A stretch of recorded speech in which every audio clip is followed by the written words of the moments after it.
Praise the lord. యేసుక్రీస్తు నామములో మీ అందరికీ శుభములు తెలియజేస్తూ ఉన్నాను. ఈరోజు మనం ధ్యానం చేసుకోబోయేటువంటి వాక్య భాగం ఏంటంటే, మన హృదయము దేవుని గృహం అని మనం ధ్యానం చేసుకుంటూ ఈ విషయంలో మనం ముందుకెళ్తూ, మరి ఈరోజు పని చేసేటువంటి గది, హృదయంలో అనేక గదులు ఉంటాయి మనకి. తెలుసు కదా. అందులో ఈరోజు పనిచేసే గది, నువ్వు పనిచేసేటువంటి గది ఎలా ఉన్నది అని మనం చూసినట్లయితే, యేసుక్రీస్తు ప్రభువారితో మరి మన సహవాసము ఎప్పుడైతే పునరుజ్జీవించబడినటువంటి కొంతకాలానికి, అంటే నువ్వు గతంలో సహవాసం చేసావు, విడిచిపెట్టేశావు, మరలా పునరుజ్జీవించబడింది అంటే మరలా కట్టుకున్నావు దేవునితో సహవాసం. ఎప్పుడైతే కొంతకాలానికి ప్రభు ఏం చేస్తాడంటే, నీవు పనిచేసే గది ఉన్నదా, నీవు పనిచేసేటువంటి గది నీకు ఉన్నదా, నీకు పనిచేసే గది నీకు కలదా అని దేవుడు అడుగుతున్నాడు. ఈరోజున ఈ మాట నీతోనే పరిశుద్ధాత్మ దేవుడు మాట్లాడుతున్నాడు. నీవు పనిచేయు గది నీకున్నదా అని అడుగుతున్నాడు దేవుడు. ఒక చిన్న గదిలో పనిచేయడానికి మరి ఒక బెంచి, కొన్ని చిన్న చిన్న పనిముట్లు పెట్టుకున్నదంట సహోదరి. నేను ఈ గదిలో పనిచేస్తాను కాబట్టి ఆ గదిలో చిన్న చిన్న వస్తువులన్నీ పెట్టుకుని ఉన్నదంట. అయితే పిల్లలు గమనించాలి, కానీ వాటితో ఇతరులకు ఉపయోగమైనటువంటి వస్తువులను ఎక్కువ ఏమీ లేవన్నమాట. ఏమికి ఉపయోగపడి పెట్టుకుంది, ఎప్పుడో ఇష్టం వచ్చినప్పుడు ఏవో కొన్ని చిన్న చిన్న వస్తువులను చేయాలని ఆశించిందంట. ఆ గదిలోనికి వెళ్తా ఉన్నదంట. కానీ నిజంగా ఇతరులకు ఉపయోగపడాలనేటువంటి ఏమీ కూడా లేవంట అందులో. ఆ చిన్న గదిలోనికి యేసుక్రీస్తు ప్రభువు వచ్చారంట. ఈరోజున నీ హృదయం ఎంత చిన్నగా ఆలోచిస్తుంది. ఈరోజు నీ హృదయం ఎప్పుడు నా ఆశీర్వాదం, నా అప్పు తీరాలి, నా బాధ బయటపడాలి, నా భవిష్యత్తు బాగుండాలి, నా జీవితం పడాలి, ఎప్పుడు ఇదే. 99% క్రైస్తవ లోకంలో, ఈవెన్ మీలో చాలామందికి ఉండే ఆలోచన ఏంటంటే, ఈ సమస్య నుంచి నేను బయటపడాలి, ఈ బంధకం నుంచి నేను బయటపడాలి, నా బాధ, నా బంధకం అంతే. కానీ దేవుని విషయంలో చాలామంది దేవుని కొరకు దగ్గరగా జీవించలేకపోతున్నారు, దేవునితో సహవాసం కలిగి ఉండలేకపోతున్నారు. ఈరోజున పరిశుద్ధాత్మ దేవుడు మరి మీతో మాట్లాడుతున్నటువంటి విషయం ఏంటంటే, నువ్వు దేవుని కొరకు ఎటువంటి గదిని సిద్ధం చేసావు, నువ్వు పనిచేయటానికి ఎటువంటి గదిని సిద్ధం చేసావు, ప్రార్థనకి ఎటువంటి గదిని సిద్ధం చేసావు, ఇవన్నీ జ్ఞాపకం చేసుకోవాలి ప్రియులారా. కాబట్టి ఇక్కడ ఆ గదిలో చూస్తే చిన్న బెంచీని, ఏదో కొన్ని తలాంతులు, ఇవన్నీ నీకేమున్నాయన్నీ దేవుడు ఇలా చూశాడు. దేవుడు ఒకసారి పరిశీలన చేసి చూశాడంట. ఆమేన్, హల్లెలూయా, దేవునికి స్తోత్రం కలుగును గాక. పరిశీలన చేసి చూశాడంట. అప్పుడు ప్రభు నీవు పనిచేసే గదిని చూసి ఏమంటాడు తెలుసా, ఈ గది చక్కగా అమర్చబడి ఉంది, అయితే దేవుని రాజ్యాభివృద్ధికై నీ జీవితం ద్వారా ఏం చేస్తున్నావో చూపించు అని అడుగుతున్నాడు ఈరోజు నిన్ను. సరే, నీకు చిన్న గది ఒకటి ఉంది పనిచేయటానికి, దేవుని పని చేయాలని చిన్న ఆశ ఉంది, ఏదేదో కొన్ని చిన్న టేబుల్ అవి పెట్టుకుని పని చేస్తున్నావు. సరే, దేవుని రాజ్యాభివృద్ధికి ఏం చేస్తున్నావు చూపించు, ఇన్స్పెక్షన్ లాగా అడిగాడంట దేవుడు.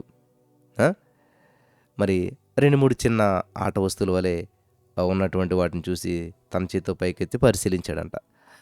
దీంతో ఏం చేస్తున్నావు నువ్వు, ఈ చిన్న చిన్న వస్తువులతో ఏం చేస్తున్నావు ప్రభు, ఇంతేనా నీవు దేవుని పొలంలో దేనికై చేసింది, నువ్వు దేవుని పొలంలో దేవుని కొరకే చేసింది. పాడతాం మనం, ఇది కోతకు సమయం, పనివారి తరుణం, ప్రార్థన చేయుదమ్మా. పనివారు కొద్ది ఉన్నారు, కోత విస్తారంగా ఉంది అని ప్రార్థన చేస్తామంటున్నా. అయితే దేవుడి పొలంలో దేవునికై నువ్వు చేసింది ఏంటి అని దేవుడు అడిగాడు అంటండి. హల్లెలూయా. అప్పుడు ఆ సహోదరు అంటుంది, ప్రభువా, నీవు నాకు ఇచ్చిన తలాంతులతో ఇంతకంటే ఎక్కువ చేయలేకపోయానయ్యా, నీ పొలంలో ఎంతో పని చేయాలని ఆశ నాకు ఉన్నది, కానీ మొండి కొడవలతోటి, బండ కొడవలతోటి నువ్వు కోత కోయాలంటే ఎంత కోస్తావు. నా చిన్నతనంలో నేను పొలం పనులకి వెళ్ళేవాడిని, కోతకి వెళ్ళేవాడిని. సో మా నాన్నగారు ఏం చేశారంటే, మా ఇంట్లో ఉన్న పాత కొడవలు ఇచ్చారు. ఆ కొడవలతో వెళ్తే చెయ్యి అంతా పెయిన్ అయిపోయేది, అందరూ ముందుకు వెళ్ళిపోయేవారు. నేను ఎంత కష్టపడి కోసినా కూడా కోత ముందుకెళ్ళేది కాదు ఆ వరిసేల్లో. తర్వాత నేనేం చేశానంటే కొత్త కొడవలు కొనుక్కున్నాను. అంతే, ఇంకా 4 మనుషుల పని నేను ఒక్కనే చేసుకుంటూ ముందుకు వెళ్ళిపోయేవాడిని. హల్లెలూయా. నువ్వు పని చేసే సామర్థ్యం ఉన్నా కానీ, పని చేసేటువంటి సామర్థ్యం నీకున్నా కానీ, సరైనటువంటి సామాన్ నీ దగ్గర లేకపోతే పని చేయలేవు. హల్లెలూయా. ఈ మధ్య చెప్తుంది, ప్రభా పని చేయాలని ఆశ ఉంది కానీ సరైనటువంటి సామర్థ్యం నాకు చేతనవట్లేదయ్యా. నాలో పనితనం లేదు అని చెప్పి చాలా వినయంగా ఆ సహోదరి చెప్తా ఉన్నదంట. ప్రభువారు అంటున్నాడు ఈరోజు నీతోటి, నిజంగా యథార్థంగా దేవుని కొరకు నీవు వ్యయపరుచుకున్న ఆశ కలదా? ఇష్టం ఉందా నీకు? ఆయన సేవలో వాడబడాలనేటువంటి ఆశ ఉన్నదా అని దేవుడు ఈరోజు నిన్ను అడుగుతున్నాడు. నీకు నిజంగా ఆశ ఉందా? బ్రదర్ నాకు చదువు లేదు, నాకు అది లేదు. నీ దగ్గర ఏది లేకపోయినా పర్లేదు, ఆసక్తి ఉన్నవాడిని ఏ శక్తి ఆపలేదు. దేవుడు అడుగుతున్నాడు ఈరోజు, నీకు ఆశ ఉందా? ఆసక్తి ఉందా? హల్లెలూయా. ప్రభువా నీ కొరకు నీవే వాడబడు, ప్రభువా నీ కొరకు నీచే వాడబడాలనే ఆశ నాకు ఎంతో ఉందయ్యా, కానీ నాలో మంచేది లేదే, నాలో గొప్ప ఏమీ లేదే అని నువ్వు అంటున్నావా? అయితే ప్రభు అంటున్నాడు, నిజంగా నా కొరకు వాడబడాలన్న ఆశ నీకున్నట్లయితే నీ చేతులు నాకు ఇచ్చి నాలో విశ్రాంతిగా ఉండు. నీవు బలహీనరాలు అని చెప్పి నీలో నేర్పరైనటువంటి పనితనం ఏమీ లేదని, ఒకవేళ నీవేదైనా పని చేస్తే ఇతరులు చూసి మరి దాన్ని ఆనందించగలిగినట్లు నీవు చేయలేవని చెప్పి నేను ఎరుగుదును. నీకున్న జ్ఞానంతో, నీకున్న భక్తితో, నీకున్న తలాంతులతో నువ్వు ఏదన్నా మాట్లాడి నేను చేసినా అది ఎవరిని మెప్పించలేకపోవచ్చు, నాకు తెలుసు. నీకున్న శక్తి, నీకున్న సామర్థ్యం నీకు తెలుసు. హల్లెలూయా. కాబట్టి నేనేం చేస్తాను తెలుసా? ఒక మంచి టీచర్‌కి అప్పగిస్తాను. ఆ టీచర్ నీకు బోధిస్తాడు. ఆమేన్. ఒక మంచి టీచర్ దగ్గర నేను కూర్చోబెడతాను. ఆ టీచర్ చేతికి నిన్ను అప్పగిస్తాను. ఆ ఉపాధ్యాయుడు ఏం చేస్తాడో తెలుసా? నీ చేతుల్ని, నీ హృదయాన్ని కూడా వశపరుచుకొని నీ ద్వారా ఆయనే దేవునికి మహిమాయుక్తమైనటువంటివి, మానవులకు ఉపయోగపడినటువంటి వస్తువులను తయారు చేస్తాడు. ఆమేన్. హల్లెలూయా. ఎవరనుకుంటున్నారు? ఆ పరిశుద్ధాత్ముడే. ఎవరనుకుంటున్నారు? ఆ ఉపాధ్యాయుడు. ఆ పరిశుద్ధాత్మదేవుడే. పరిశుద్ధాత్మ దేవుడు నీలోనికి వచ్చి నీతో ఉండి నీ ద్వారా నీవు చేయలేనటువంటి కార్యాలు నీ ద్వారా చేయించడానికి పరిశుద్ధాత్మ దేవుడు సిద్ధంగా ఉన్నాడు. హల్లెలూయా. యేసుక్రీస్తు ప్రభువు వెళ్ళిపోతూ ఒక మాట చెప్పాడు, నేను వెళ్ళి వేరొక ఆదరణకర్తను పంపిస్తాను, ఆయన వచ్చి మిమ్మల్ని సర్వసత్యంలోనికి మిమ్మల్ని నడిపిస్తాడు. ఆమేన్. In the name of Jesus. హల్లెలూయా. ఏం చేస్తున్నాడండి? సర్వసత్యంలోనికి మనల్ని నడిపించడానికి పరిశుద్ధాత్మ దేవుడు ఉన్నాడంట. కాబట్టి ఈ రోజున ఈ మాటలు వింటున్న నా ప్రియమైనటువంటి సహోదరి, స్నేహితులారా, దేవుడు నీతో మాట్లాడుతున్నాడు ఈరోజు. చాలా జాగ్రత్తగా వినాలి. హల్లెలూయా. Thank you Jesus. ఆ ఉపాధ్యాయుడు పరిశుద్ధాత్ముడు అని చెప్పి తన బలమైన హస్తంతో మరి దేవుడు ఆవరించి తన నేర్పరితనం కలిగిన వేళ్లతో ఆమె వద్ద ఉన్నటువంటి పనిముట్లన్నీ తలాంతుని తీసుకొని నా ద్వారా ఆయన పని చేయి, మొదలుపెట్టు. నీ దగ్గర ఉన్న టాలెంట్స్ అన్ని పక్కన పెట్టు, నీకున్నటువంటి జ్ఞానం అంతా పక్కన పెట్టు, నన్ను ఉపయోగించుకో. ఆమేన్. పరిశుద్ధాత్మ దేవుని ద్వారా పనిచేయడానికి ప్రయత్నించు. అంతేగాని నీకు ఏదో తెలివి ఉంది, జ్ఞానం ఉంది, నేను బాగా మాట్లాడతాను, బాగా చేస్తాను, బాగా మేనేజ్ చేస్తాను కాబట్టి నేను చేసేస్తాను అంటే అది ఇంపాసిబుల్. నాకున్న శక్తి సామర్థ్యాన్ని బట్టి నేను బయటపడిపోతాను ఈ సమస్య నుంచి, లేకపోతే నేను అనేక మంది రక్షించేస్తాను కాదు. పరిశుద్ధాత్మ దేవుని సహాయం తీసుకో అని చెప్పి దేవుడు చెప్పాడంట. హల్లెలూయా. హల్లెలూయా. మనం నేర్చుకోవాల్సిన విషయాలు చాలా ఉన్నాయి. మన ద్వారా ఆయన పని చేయ మొదలుపెట్టాడు. ఆమేన్. మనం చేసే పరిచర్య విషయం మనకు సంతృప్తి ఉండదు, కానీ ఇంకా మన ప్రభువు రాజ్యాభివృద్ధిగా చేసేటువంటిది మనం కాదు. మనం విధేయత చూపినట్లయితే మన ప్రభువే ముందు వెనకాల మనల్ని ఆవరించి ఆయన బలమైనటువంటి నేర్పరైనటువంటి హస్తాలతో మనల్ని పట్టుకుని మన ద్వారా పని చేయించుకోవటానికి ఆయన సిద్ధంగా ఉన్నాడు. ఆమేన్. నా ప్రియమైనటువంటి సహోదరి, స్నేహితులారా, ప్రభు పొలంలో నువ్వేదైనా పని చేస్తున్నావా? నీ స్వశక్తి మీద ఆధారపడకు. బ్రదర్ నేను చెప్తే ఎవరు వస్తారు బ్రదర్, అనేక మందికి లింక్ షేర్ చేస్తున్నాను బ్రదర్, అనేక మందికి చెప్తున్నాను బ్రదర్, నా వల్ల అవట్లేదు బ్రదర్ అని నువ్వు నీ శక్తిని ఉపయోగించేసేసి పనిచేసి ఫలితం లేక నిరాశలో ఉన్నావా? అయితే ఈ రోజున పరిశుద్ధాత్మ దేవుడు నీతో చెప్తున్నాడు, నీ శక్తి, నీ జ్ఞానము దేవుని దృష్టిలో స్వల్పమే, నాకు వేరుగా ఉండి మీరేమి చేయజాలరని యోహాను 15:5 దేవుడు చెప్తున్నాడు. కానీ తనకు విధేయులైన వారికి దేవుడు అనుగ్రహించేటువంటి పరిశుద్ధాత్మ అని అపోస్తలుల కార్యం 5:32 రాయబడినట్లు ఆయన అనుగ్రహించేటువంటి పరిశుద్ధాత్మకు మిమ్మల్ని మీరు అప్పగించుకోండి, ఆయన తప్పకుండా వాడుకుంటాడు. కాబట్టి ఏం చేయాలి తెలుసా? ఓ పరిశుద్ధాత్మ దేవుడా, ఇదిగో వీళ్ళకి లింక్ పంపుతున్నాను, నీవు వాళ్ళని తీసుకొచ్చినందుకు వందనాలు, ఆమేన్. ఓ పరిశుద్ధాత్మ దేవుడా, వీళ్ళకి నీ గురించి చెప్తున్నాను, నువ్వు వాళ్ళకి కార్యం చేసినందుకు వందనాలు, ఆమేన్. అంతే మనం చెప్పాలి, పలకాలి, కానీ పరిశుద్ధాత్మ దేవుడి చేతులకు అప్పగించాలి. పరిశుద్ధాత్మ దేవుడి సహాయాన్ని తీసుకోవాలి. ఓ పరిశుద్ధాత్మ దేవుడు రండి, మనిద్దరం కలిసి పనిచేద్దాం. ఓ పరిశుద్ధాత్మ దేవుడా, రండి మనిద్దరం కలిసి ఈ విషయంలో ముందుకెళ్దామంటే అప్పుడు పరిశుద్ధాత్మ దేవుడు సర్వసత్యంలోకి నడిపిస్తాడు. ఎలా చేయాలి, ఏం చేయాలి, ఎలా మాట్లాడాలి, ఏం చెప్తే వాళ్ళు ఎలాగా దేవుని వైపు ఆకర్షితులవుతారు అన్ని జ్ఞానమిచ్చి పరిశుద్ధాత్మ దేవుడు, హల్లెలూయా, పరిశుద్ధాత్మ దేవుడికి మీరు అప్పగించుకున్నప్పుడు ఆయన తప్పకుండా వాడుకుంటాడు. పనివారు కావాలని చెప్పి కోత విస్తారంగా ఉన్నదని చెప్పి ప్రభు శరీరధారిగా ఉన్నప్పుడే చెప్పాడు, కోత కోయటానికి నీవు సిద్ధపడుతున్నావా? ఆత్మలు నశించిపోతున్నాయి, ఆత్మల రక్షణ కార్యంలో పాలు పొందుతున్నావా? నీవు దేవుని కొరకు వాడబడినట్లు నీ తలాంతులు లేవని చెప్పి నిరుత్సాహపడద్దు. నీ తలాంతులు, నీ శక్తి ప్రధానం కాదు. నీవు ఎవరి మీద ఆధారపడదువో ఆ ప్రభువే నీ చేతులను, నీ జీవితాన్ని వశపరుచుకుని నీ ద్వారా పని చేయనట్లు నిన్ను నీవు ఆయనకు వశపరుచుకున్నట ప్రాముఖ్యం. నీకున్న కొద్ది తలాంతులను, వరాలను ఆయనకి ఇచ్చేసేయి. వాటిని దేవుడు వాడుకునేటువంటి విధానాన్ని చూసినా నీవు ఆశ్చర్యపోతావు. ఎస్, నేను కూడా ఆశ్చర్యపోతుంటాను. నేను చదువుకునే రోజుల్లో నేను మాట్లాడితే తింగరోడ్లాగా ఉన్నాడు వీడు, ఊరులాగా ఉన్నాడు, ఏంట్రా బాబా నవ్వుకునేవారు అందరూ కూడా. నేను బీఎడ్ చేసినప్పుడు కూడా 2007 సంవత్సరంలో కూడా నా మాటలు విని అందరూ నవ్వుకునేవారు. 2005 సంవత్సరంలో ఊరితనం, మరి ఆ పల్లెటూరు విధానాన్ని చూసి అందరూ నవ్వుకునేవారు. కానీ ఎప్పుడైతే నన్ను నేను దేవునికి అప్పగించుకున్నానో, పరిశుద్ధాత్మ దేవుని స్వాధీనంలోకి వెళ్ళిపోయాను. అద్భుతాలు చేశాడు. హల్లెలూయా, దేవునికి స్తోత్రం కలుగును గాక. దేవుడు అక్కడి నుంచి ఇంకొక స్థలం ఉందంట, వినోద కాలక్షేప స్థలం.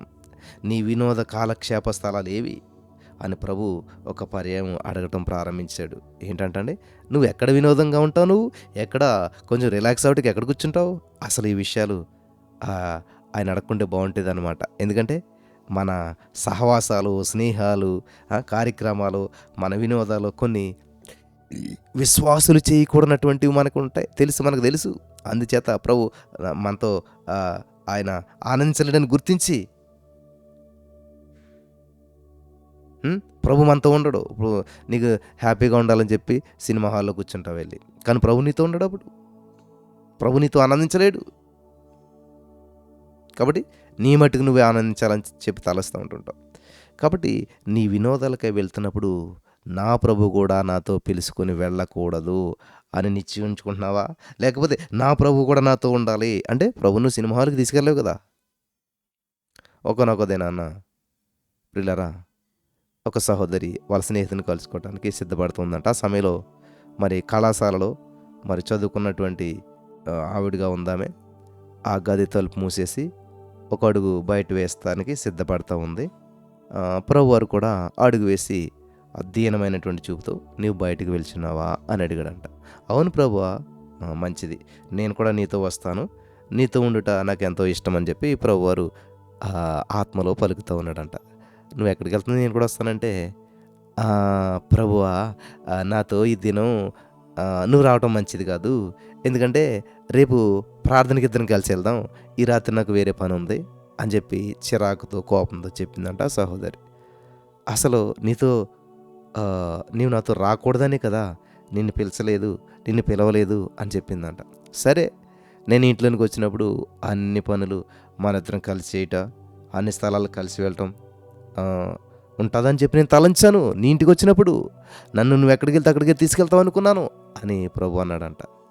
అన్నిట్లో మనం జత పనివారం అని చెప్పి నేను భావించానే.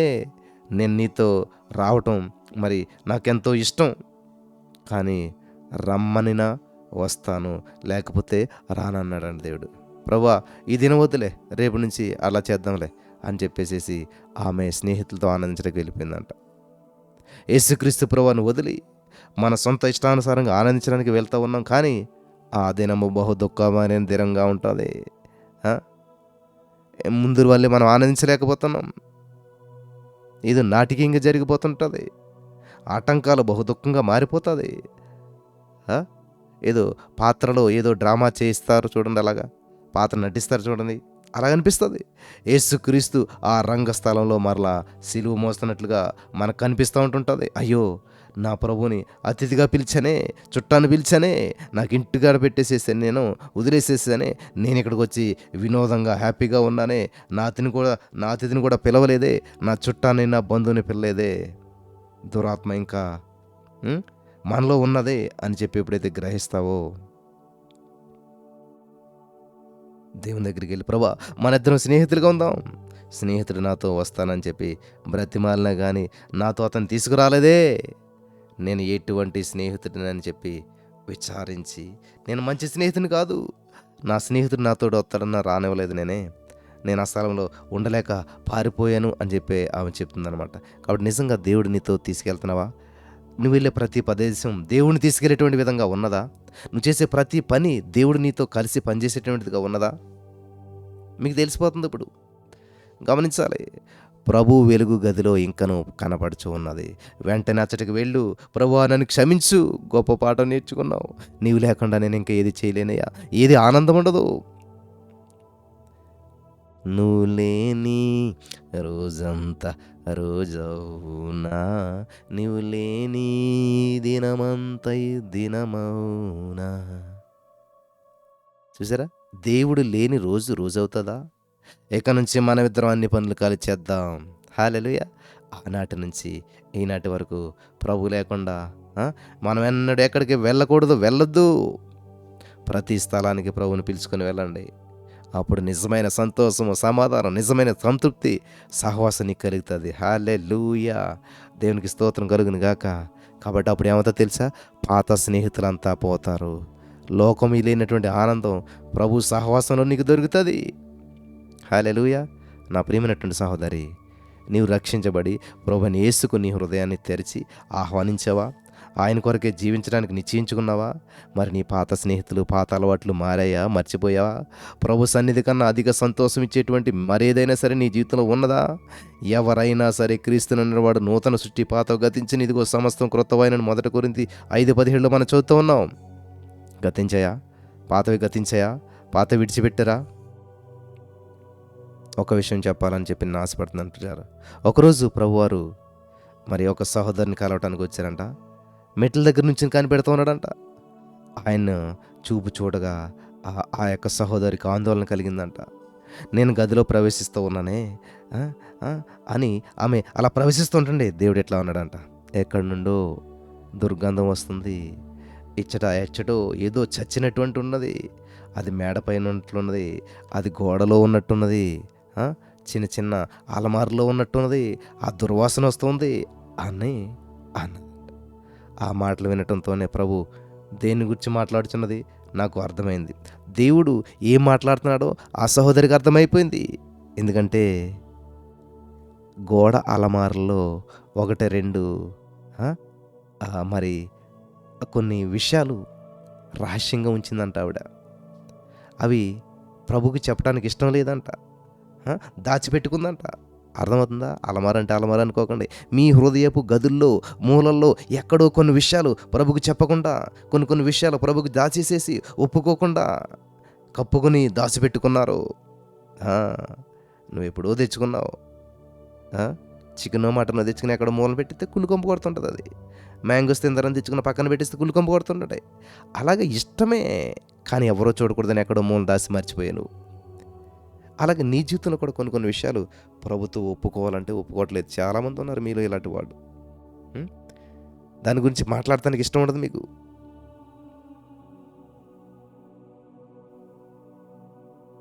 దాచిపెట్టేశారేమో. అవి దేవుని దృష్టిలో మృతమైనవి, కుళ్ళిపోయినవి. గమనించాలి. వాటిని లోపల ప్రేమిస్తూనే ఉన్నావు నువ్వు. ఎస్, మనలో చాలామంది ఇలాగే ఉన్నారు. కాబట్టి అవి కుళ్ళిపోయినవి మనలో ఉన్నాయి. ఒప్పుకోనడానికి ఇష్టపడ్డావా? ఇష్టపడినట్లయితే కుళ్ళు కొంపు తీయటానికి దేవుడు సిద్ధంగా ఉన్నాడు.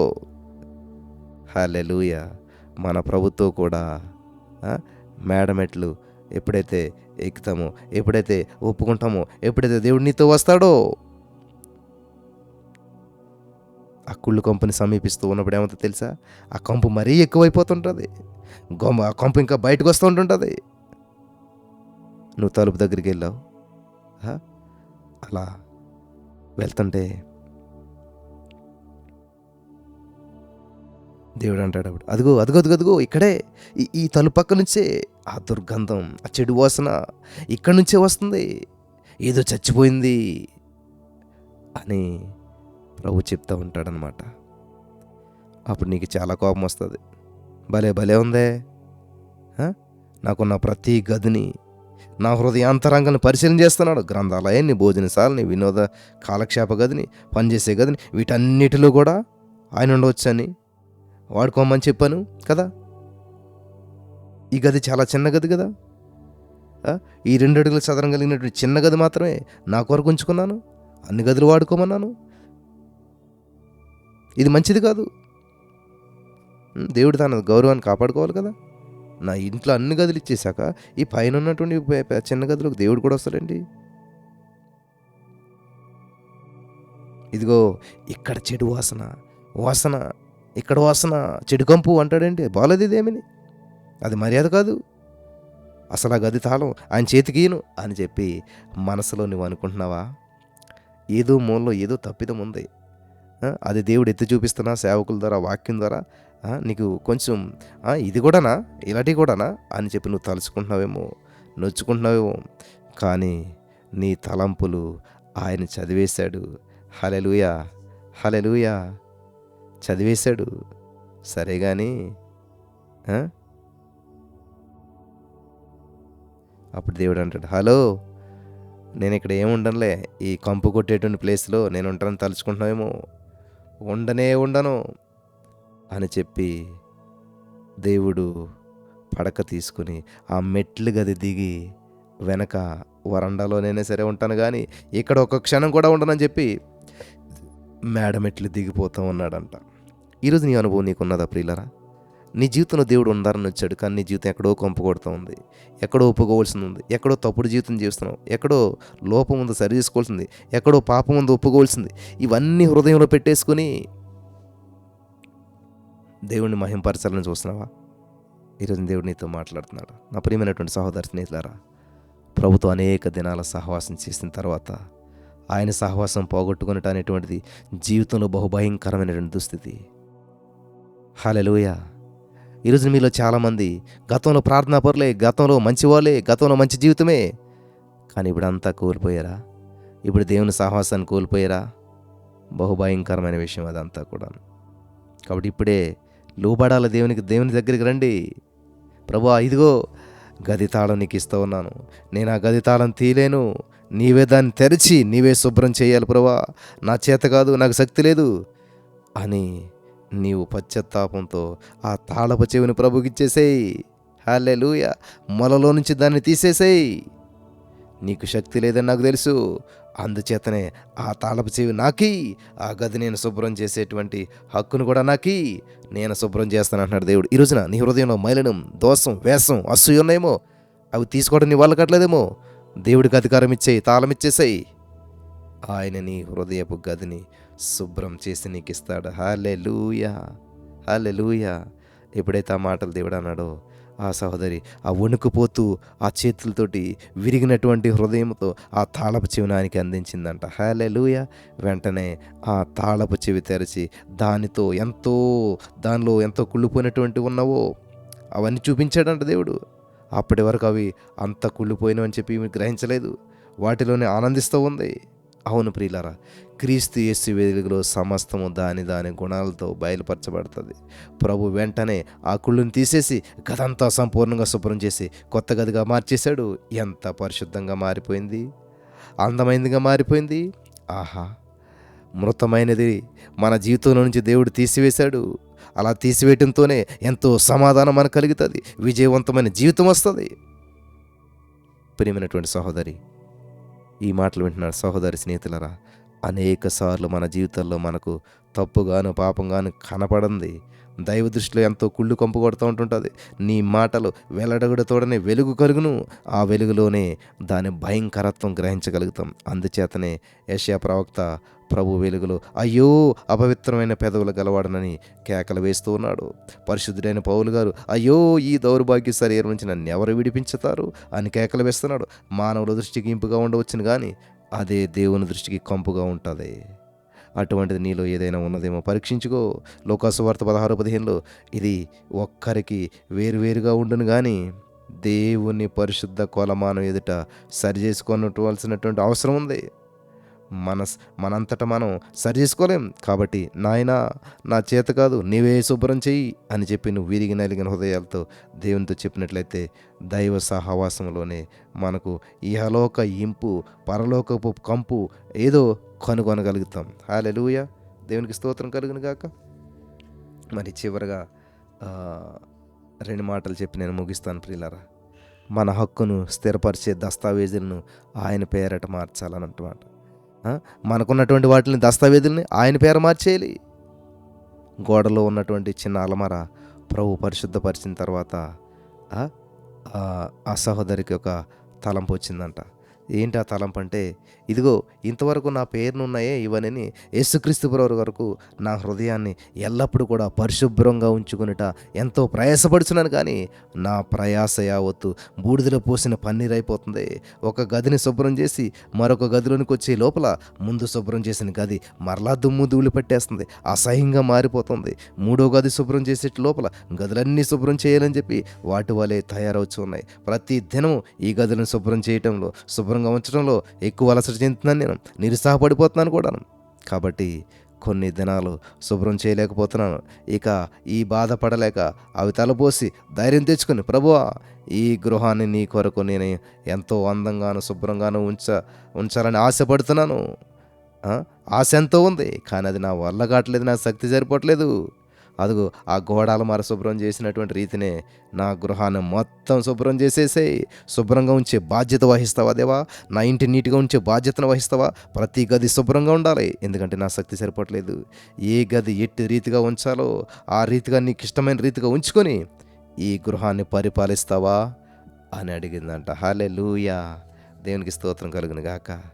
ఎప్పుడైతే ఈ రీతిగా అడిగిందో ప్రభు ముఖం వికసించిందంట. హల్లెలూయా, తప్పకుండా నీ కోరిక నేను నెరవేరుస్తాను, అందుకే కదా నేను వచ్చాను.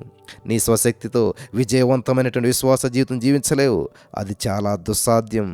నీ కొరకు నీలో ఉన్నటువంటి మరి నన్ను చెయ్యిని నేను చేస్తాను, అప్పుడే నీ హృదయం పరిశుద్ధంగా ఉంటుంది అని చెప్పి కొంత సమయం ఆగి దుఃఖస్వరంతో, కానీ ప్రభువా, నేను నీ ఇష్టానుసారంగా పరిశుద్ధంగా ఈ గృహాన్ని ఉంచడానికి నేను ఇంటి యజమానుని కాదు కదా అని అన్నాడంట దేవుడు.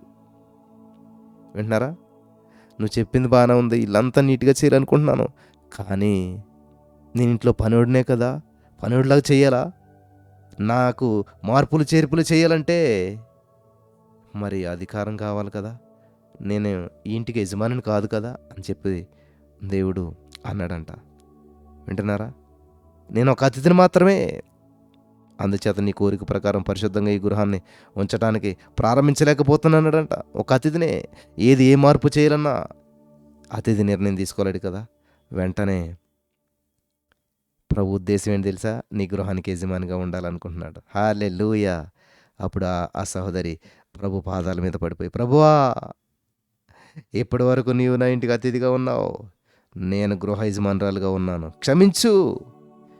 ఇకను నేను నీ దాసురాలను, నీవే నా గృహానికి అధికారివి, యజమానివి అని ప్రభుతో చెప్పి పరిగెత్తుకెళ్ళి ఇనపెట్లో ఉన్నటువంటి దస్తావేజులన్నీ కూడా బయటికి తీసుకొచ్చిందంట. అప్పులు, అపజయాలు, తీర్చవలసిన అప్పులు, సమస్యలు, బంధకాలు, ఫీజులు అన్నీ కూడా ఏవైతే నెరవేర్చవలసిన విధులు ఉన్నాయో అన్నీ ప్రభుకు సెలవిచ్చేసేసి, ఇదిగో ప్రభా, ఇదిగో ఇంటి మీద ఇంత లోన్ ఉంది, ఇంత అప్పు ఉంది, ఇది ఉంది, నా జీవితంలో ఇదిగో ఈ ఫీజులు కట్టాలి, ఈ అప్పులు తీర్చాలి, ఈ సమస్యలు, ఈ బంధకాలు ఇవన్నీ చెప్పేసి, ఇదిగో దేవా నా జీవితం ఆపాదమస్తకం నీకంకితం, ఇదిగో దేవా నా జీవితం పాదమస్తకం నీకంకితం అంటూ, ఇదిగో దేవా నా లైఫ్, నా హృదయం, నా ఇల్లు సమస్తం నీకు ఇచ్చేస్తున్నాను. ఆమేన్. హల్లెలూయా. నాయనా, ప్రభువా, ఈ దస్తావేజులు ఇప్పుడే నీ పేరట రాస్తున్నాను అని చెప్పి ఆయన పేరును మార్చేసి సంతకం పెట్టేసి ఆయనకు అందించేసిందంట. హల్లెలూయా. ఇదిగో ప్రభువా, నాకున్నవన్నీ నిత్యము వరకు, నిత్యత్వం వరకు నీవే ఈ నా హృదయపు గృహాన్ని పరిపాలించు. నేను నీ చేతిలో ఇక చిన్న సేవకురాలను మాత్రమే, నన్ను అంగీకరించు అని వేడుకొని మరలా ఆయన పాదాల మీద పడి ఆయన ఆధిపత్యానికి తల ఒగ్గిందంట. వెంటనే యేసుక్రీస్తు ప్రభువారు అంగీకరించి హల్లెలూయా, జీవితంలో గొప్ప మార్పు, జీవితంలో గొప్ప మార్పు. Thank you Jesus. హల్లెలూయా. మార్పు వచ్చేసిందంట. అప్పటి నుంచి ఇప్పటి వరకు ఆయనే యజమాని, ఆయనే తండ్రి, భారం భరించేవాడు ఆయనే, మన రాజు, మన కోట, మన ఆశ్రయదుర్గం, మన నమ్ముకొనదగినటువంటి సహాయకుడు, మన స్నేహితుడు. ఆయన రారాజుగా రాబోచున్నాడు. ఆ రాకడకు మనల్ని సిద్ధపరుస్తూ ఉన్నాడు. నా ప్రియులారా, నిజమైనటువంటి విజయవంతమైనటువంటి క్రైస్తవ జీవితం జీవించడానికి వేరొక మార్గం లేదు. నీ ప్రవర్తన ఎంతట్లో ఆయన అధికారాన్ని ఒప్పుకో. నీ హృదయ గృహానికి ఆయన రాజుగా అంగీకరించు. నీ గృహాన్ని ఎలా పరిపాలన చేయాలో ఆయనకు తెలుసు. అప్పుడే సంతోష సమాధానాలు నీ హృదయంలో నుంచి ఊబుకుతూ ఉంటుంటాయి. నీ హృదయంలో యేసుక్రీస్తును ప్రభువుగాను రాజుగాను అధిష్ఠించుకో. అప్పుడే నీకు విజయవంతమైనటువంటి జీవితం లభిస్తుంది. ప్రభు యేసుకు మన స్వరము వినయముగా వినిపించాలి. తన ప్రాణమిచ్చినటువంటి యేసుకి మన సర్వము సమర్పించుకోవాలి. మన చేతులు సమర్పించాలి. దివ్య సేవకై మన స్పర్శను, మన చెవులను, శ్రావ్యంగా మన హృదయాన్ని దేవుడికి ఇవ్వాలి. హల్లెలూయా. చివరిగా నీ హృదయము సమర్పించుకుంటున్నావా ప్రియులరా? Thank you lord, thank you lord. ఒక పాట ఉంటుంది కదా, యేసయ్యా నా హృదయమేను నీ గృహము, నా హృదయమేను నీ పాన్పు, నీవు నాలో వసించుము, ఎల్లప్పుడూ నాలో ఉండుము అనేటువంటి ఒక పాట కూడా మనం వింటూ ఉన్నాం. కాబట్టి ఈరోజు నా ఒక తీర్మానం చేసుకుందాం ప్రియులారా. అందరూ నాతో పాటు చెప్పండి. నా హృదయాంతరంగ రహస్యం నెరిగినటువంటి దేవుని ఎదుట నా జీవితానికి రక్షకునిగా, మరి ఈ తీర్మానం నాతో పాటు మీరంతా కూడా కలిసి ప్రకటించండి ప్రియులారా. నా హృదయాంతరంగ రహస్యం నెరిగిన దేవుని ఎదుట నా జీవితానికి రక్షకునిగాను ప్రభువుగాను యేసుక్రీస్తును స్వీకరిస్తున్నాను. పూర్తిగా నన్ను నేను ఆయన వశము చేసుకొనిచున్నాను.